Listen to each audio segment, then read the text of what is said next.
La sala de espera del hospital olía ligeramente a desinfectante y café. Me senté junto a Marisol, mi nuera, viendo cómo alisaba la tela de su vestido sobre su vientre que crecía. Lucía radiante, con ese nerviosismo que suelen tener las futuras mamás. Adrián, mi hijo, estaba de viaje de negocios otra vez, así que acepté acompañarla a esta última revisión. Pensé que sería una mañana sencilla, una ecografía, una sonrisa, tal vez un vistazo al perfil de mi primer nieto. En la sala oscura, la pantalla del ultrasonido brillaba en azul. El doctor Emiliano Vargas movió la varita sobre el abdomen de Marisol, su rostro tensándose mientras medía y volvía a medir. Me incliné hacia adelante, esperando una explicación, pero sus ojos esquivaron los míos. Finalmente, dejó el aparato a un lado y le pidió a Marisol que esperara un momento. Me hizo un gesto para que lo siguiera al pasillo. Allí, su voz bajó a un susurro. Señora Domínguez, necesito hablar claro. La edad gestacional es evidente. Su hijo no pudo haber concebido este niño. Las palabras golpearon como martillo. Sacudí la cabeza, segura de haber oído mal. ¿Qué está diciendo? Le sugiero que su hijo consulte a un abogado. Debería considerar el divorcio, dijo en voz baja. Las fechas de concepción no coinciden con los registros de sus viajes. Lo siento. Me apoyé contra la pared, el mundo tambaleándose. A través de la pequeña ventana de la puerta, podía ver a Marisol sonriendo débilmente, frotándose el vientre como si nada pasara. Mi corazón latía como si fuera a colapsar allí mismo, en el pasillo estéril.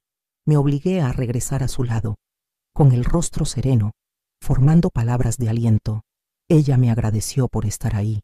Asentí, aunque cada sílaba del doctor resonaba en mis oídos, llevándome de vuelta a décadas de recuerdos que de repente exigían ser revisados. Salí del hospital cargando palabras que no eran mías, pero que ya empezaban a vaciarme. Cuando llegué a mi coche, los recuerdos se agolparon, exigiendo ser escuchados. Cuando me casé con Salvador a los 22, creí haber encontrado un ancla. Era alto, seguro de sí mismo. Hablaba de ambición como si el mundo ya se la hubiera prometido. Las casas antiguas de Mérida me encantaban, pero mientras otros las admiraban desde afuera, yo las veía como cimientos esperando ser restaurados. Tomé la modesta herencia que me dejó mi padre y compré nuestro primer dúplex en la calle 60. Salvador alardeaba ante quien quisiera escuchar que estaba construyendo un imperio. Pero era yo quien pintaba paredes, seleccionaba inquilinos y se reunía con inspectores municipales al amanecer. Año tras año el patrón se repetía. Yo cocinaba, limpiaba, llevaba las cuentas y aún encontraba tiempo para recorrer propiedades con contratistas, mientras Salvador jugaba a ser el empresario exitoso en las reuniones del vecindario. Nuestro hijo, Adrián, era la luz de mi vida, pero incluso en eso estaba sola. Salvador faltaba en los cumpleaños, siempre con excusas de cerrar tratos que nunca aparecían en nuestras cuentas. La verdad era simple, mis sacrificios mantenían a flote a la familia. Mientras su reputación flotaba sobre ellos, aún así, me convencí de que era una sociedad. Teníamos una casa cerca del Paseo de Montejo, un hijo en buenas escuelas, un nombre conocido.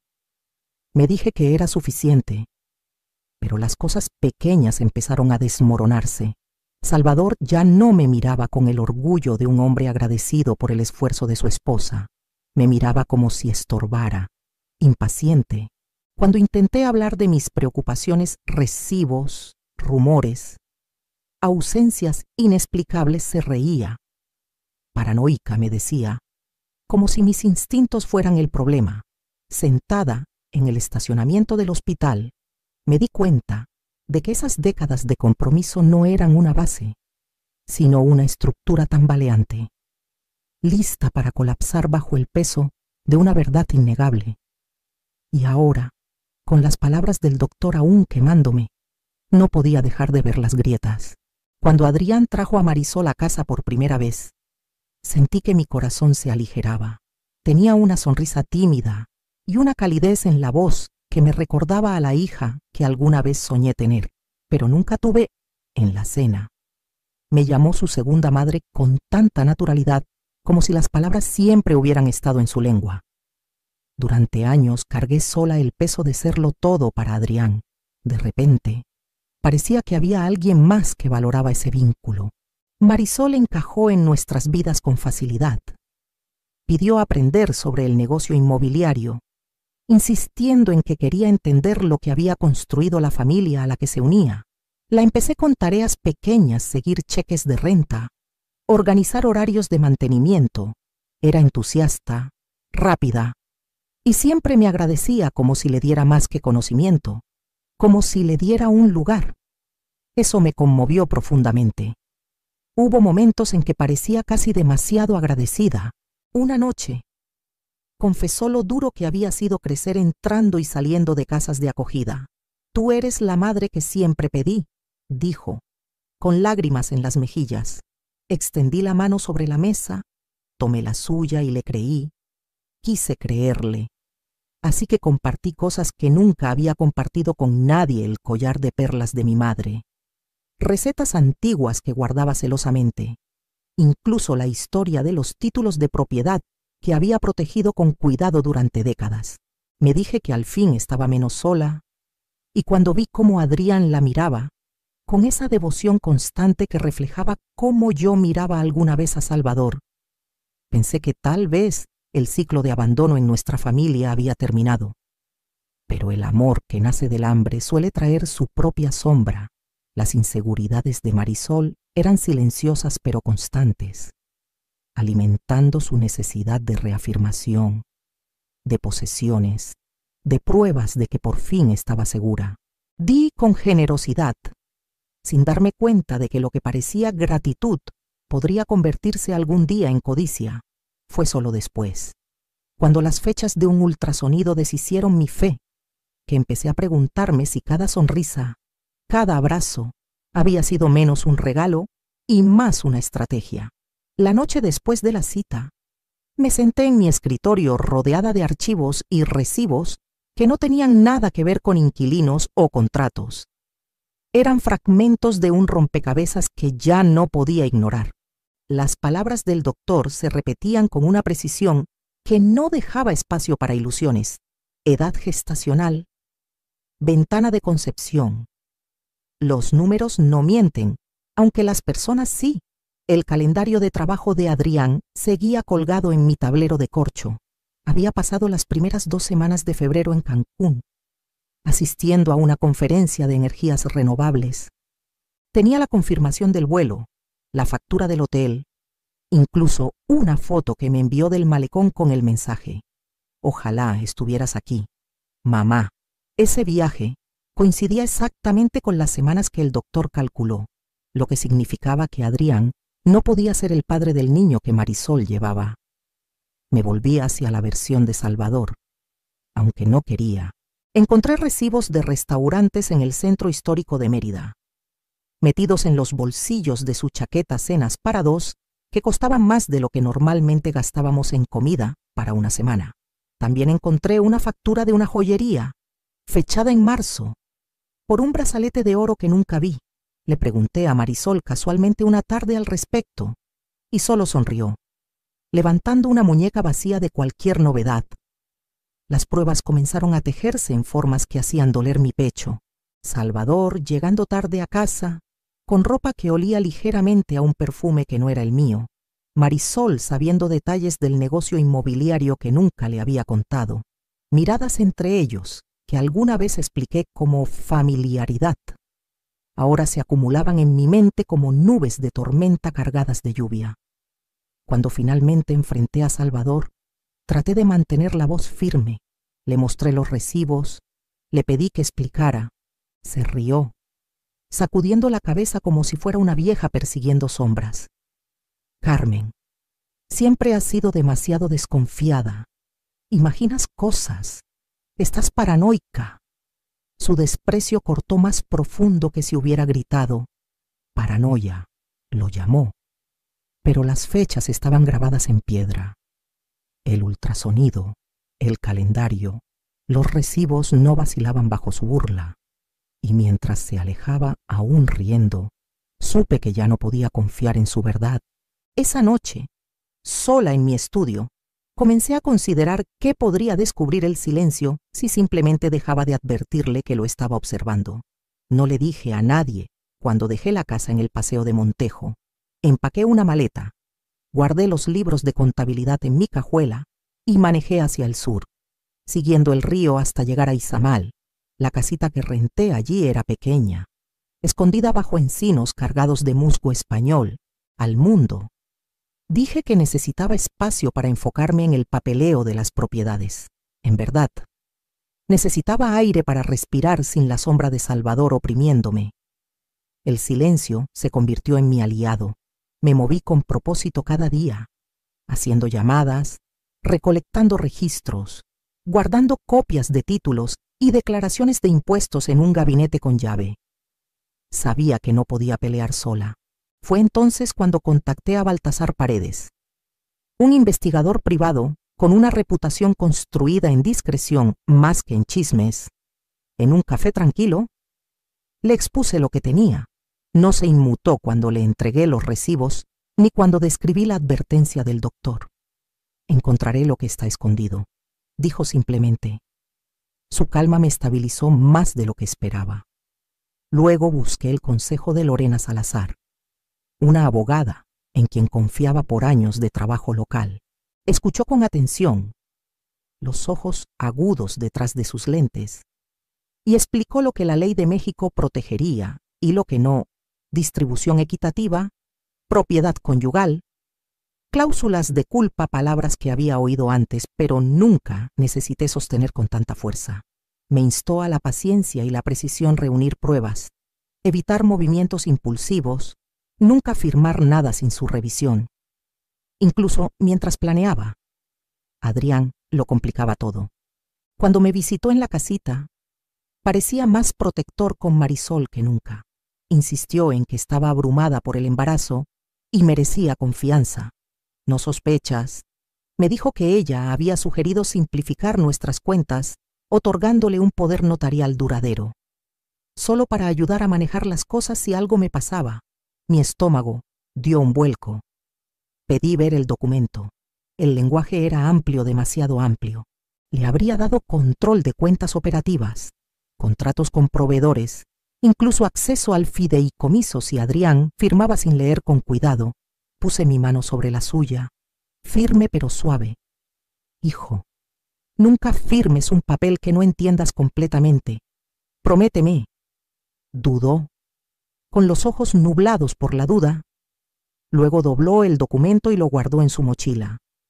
Se fue esa tarde sin estar convencido, creyendo que dejaba que las sospechas envenenaran mi juicio. Me quedé en el porche, viendo su coche desaparecer por el camino bordeado de encinos, sabiendo que hasta que la verdad saliera a la luz, el silencio era la única arma que me quedaba. Pasaron semanas en esa tranquila casita antes de que Baltasar regresara con el tipo de evidencia que no dejaba espacio para la negación. Extendió los archivos sobre mi pequeña mesa de cocina. Cada página un cuchillo más, cortando lo poco que quedaba de mis ilusiones. Primero estaban los registros de hotel reservaciones en una posada boutique en la calle 59. Noches diferentes, nombres diferentes, pero la misma habitación, la tarjeta de Salvador, la firma de Marisol en los gastos incidentales, sus llegadas solapándose por minutos. Luego vinieron las fotos, discretas pero condenatorias, mostrándolos entrar juntos más de una vez. Baltasar colocó estados de cuenta que nunca había visto, transferencias, lo suficientemente pequeñas para no llamar la atención, moviéndose constantemente desde una de nuestras cuentas de reserva de mantenimiento a una nueva cuenta abierta a nombre de Marisol, pero autorizada por Salvador. Casi 200,000 pesos desviados en menos de un año. La última página me heló más una escritura de renuncia, con lo que supuestamente era mi firma, transfiriendo un dúplex de la calle 60 a nombre de Salvador. Había sido notariada por un hombre cuya licencia, confirmó Baltasar, Había expirado 6 meses antes, falsificada, descuidada, desesperada pero peligrosa si nadie la detectaba. Cerré los ojos, dejando que el peso se asentara. Me creían ciega, pero no había sobrevivido 4 décadas manejando este negocio siendo descuidada. Años atrás, por insistencia de mi padre, puse la mayoría de nuestras propiedades en un fideicomiso familiar conmigo como única fiduciaria. Salvador nunca lo notó. Estaba contento con la apariencia de propiedad, nunca preguntando por los detalles. Esa previsión era lo único que me separaba de la ruina. La traición ya no era una sospecha, estaba documentada, notariada, fotografiada, innegable. Me reuní con Lorena de nuevo y le entregué los archivos. Me aconsejó modificar mi testamento de inmediato, asegurándome de que Adrián heredara solo si se mantenía libre de fraude o complicidad. Estuve de acuerdo. No era desconfianza hacia él, sino protección para el legado por el que había luchado mientras otros lo desperdiciaban. Cuando salí de su oficina, las luces de la ciudad brillando en el río, me sentí pesada pero firme. La tormenta ya había estallado. Ahora necesitaba decidir cómo enfrentarla sin perder la única parte de mí que me quedaba. Decidí que la única manera de mantener mi posición era actuar como si nada hubiera cambiado. Regresé a la casa en el Paseo de Montejo y organicé una reunión dominical. Amigos del vecindario vinieron para un pozole, el tipo de evento casual que Salvador amaba presidir. Lo dejé, quedándome atrás mientras servía tragos. Reía demasiado fuerte y contaba historias como si aún fuera dueño de la vida que fingía mostrar. Marisol flotaba entre los invitados con una mano en su vientre, radiante y despreocupada. Se apoyó en mí una vez, susurrando lo agradecida que estaba por todo lo que había hecho para apoyarla durante el embarazo. Sonreí. Le pasé un plato y tragué el sabor a ceniza que subía a mi boca. Cuando los invitados se fueron, me excusé en la cocina y abrí mi celular. Baltasar había enviado otro archivo. Mis manos temblaron ligeramente al abrirlo. Fotos Salvador y Marisol llegando a la posada boutique, entrando a escondidas, con ojos que buscaban como ladrones. Luego una nota escaneada en la letra de Marisol. Solo unos meses más y estaremos libres. Cuando los papeles se muevan, el resto es nuestro. Las palabras me quemaron, pero no eran suficientes por sí solas. Baltasar había prometido registros financieros que respaldaran las imágenes, prueba del rastro del dinero, pero un retraso en la corte había demorado la citación. Por ahora, todo lo que podía hacer era esperar. Así que serví té helado en vasos. Puse la mesa para la cena y hablé con ligereza con Salvador sobre una reparación menor en una renta. Él presumía de lo bien que nos iba, sin darse cuenta de que cada palabra solo apretaba más la trampa en la que caminaba. Por dentro, cargaba el peso de pruebas aún incompletas. Por fuera, llevaba la máscara de la esposa devota, la que aún creían ciega, y hasta que llegaran los documentos faltantes, seguiría jugando su juego, porque un movimiento en falso demasiado pronto podría costarme la única oportunidad de justicia que me quedaba. Elegí un sábado por la tarde, cuando nadie podía decir que estaba demasiado ocupado para asistir. Invité a Adrián y a Marisol. Le dije a Salvador que Lorena estaría presente para aclarar asuntos de sucesión. Llegó presumido, con una carpeta bajo el brazo como si cargara la victoria misma. Nos reunimos en la sala. La luz del sol extendiéndose sobre el piso de madera. Comencé agradeciendo a todos por venir. Luego le di la palabra a Salvador. Sacó la escritura de renuncia que ya había visto, anunciando que esa transferencia simplificaba nuestra herencia y le daba estatus legal como copropietario de una de las propiedades de la calle 60. Su voz tenía el peso de un hombre seguro de su triunfo. Lorena ajustó sus lentes, pidió el documento y lo estudió con calma. Esta notarización expiró meses antes de la fecha de la firma, dijo con voz cortante. Esta escritura no es válida. El rostro de Salvador palideció, pero antes de que pudiera responder, Baltasar conectó su laptop al televisor. Las imágenes llenaron la pantalla. Salvador y Marisol entrando a la posada, con fechas marcadas en la esquina. Un segundo archivo mostró la nota escrita por Marisol. Adrián se movió, sus ojos saltando de su esposa a su padre. Luego vino la carta del doctor Vargas, leída en voz alta por Lorena, declarando con precisión clínica que las fechas gestacionales excluían a Adrián como padre. El silencio que siguió fue insoportable. Marisol intentó lágrimas, insistiendo que el amor la había confundido, pero sus palabras cayeron sin fuerza. Salvador murmuró que la soledad lo había llevado a cometer errores. Adrián se levantó, con las manos temblando, mirando a las dos personas que habían deshecho su vida. Su voz se quebró cuando dijo: «Ya no puedo defenderlos». Miré a Lorena.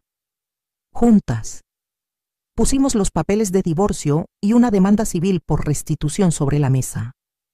Mi voz fue firme cuando le dije a Salvador que los presentaría de inmediato.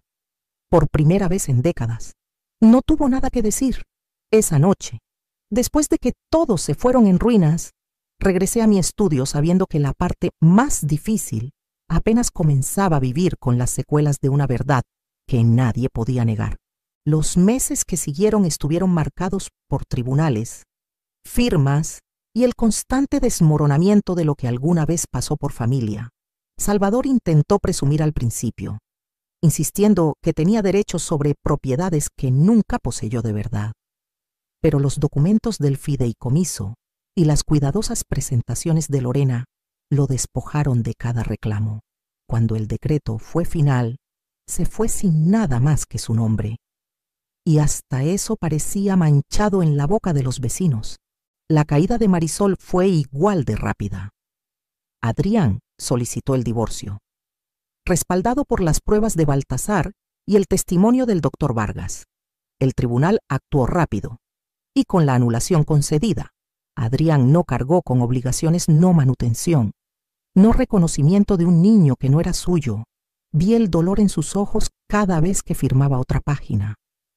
Pero también vi la claridad que llega cuando la ilusión ya no nubla la visión de un hombre. Por mi parte, cerré cada brecha en el negocio que alguna vez permití por confianza. Las firmas dobles se volvieron obligatorias, las cuentas auditadas trimestralmente, los contratos archivados con redundancias. Descubrí que la cautela era su propio tipo de libertad. Sin embargo, las victorias vinieron con filos lo bastante afilados para cortar. Amigos que había recibido durante décadas me evitaban en el mercado, renuentes a mirar demasiado de cerca sus propios matrimonios una vez que el mío quedó al descubierto. En la iglesia, los bancos se movían, los murmullos seguían. Cargué el peso del escándalo junto con el alivio de la supervivencia. Aún así, cada noche, al cerrar mi oficina, me recordaba que seguía en pie. El imperio que había construido no se había derrumbado. Mi hijo estaba libre. Mi dignidad, alguna vez descartada como paranoia, se había convertido en la única verdad que perduraba, y en el silencio que siguió, comencé a imaginar cómo sería la vida sin ellos. Para la primavera, los bordes más afilados del escándalo se habían suavizado en la memoria. Aunque las lecciones seguían grabadas profundamente, Adrián y yo comenzamos de nuevo. No solo como madre e hijo, sino como socios de negocio. Abrimos una oficina en el centro, modesta pero luminosa, con nuestros nombres juntos en la puerta. Él tomó la gestión diaria mientras yo manejaba las estructuras legales y financieras. Por primera vez, sentí que le pasaba algo construido en honestidad, no en apariencia. El trabajo prosperó, pero quería más que ganancias para marcar este nuevo capítulo. Establecí una pequeña beca en el Instituto Tecnológico de Mérida para estudiantes que estudiaran mantenimiento y restauración de propiedades, dedicada a la resiliencia, la cualidad que me había sostenido. Ver al primer beneficiario cruzar el escenario me dio una satisfacción que el dinero solo nunca me había dado. Salvador se desvaneció en el fondo de la vida de Mérida. Me llegó el rumor de que rentaba una habitación arriba de una ferretería. su encanto desgastado, su círculo desaparecido. Marisol se esfumó por completo. Su nombre ya no susurrado en almuerzos ni escrito en listas de comités. Su ausencia era su propia clase de presencia, un recordatorio de lo que se había perdido y lo que elegí preservar. Una noche, mientras la última luz se filtraba a través de los encinos fuera de nuestra oficina, cerré el libro de contabilidad del trimestre. Cada columna equilibrada, cada cuenta limpia. Cerré el gabinete y apoyé mi mano en el metal fresco, sintiendo el peso tranquilo del orden. Durante décadas cargué a mi familia sobre mis hombros, dudada, disminuida, descartada. Ahora, por fin, era más ligera. Salí a la noche de Mérida, el aire húmedo con la brisa del río, sabiendo que había reclamado no solo lo que era mío, sino quién estaba destinada a ser.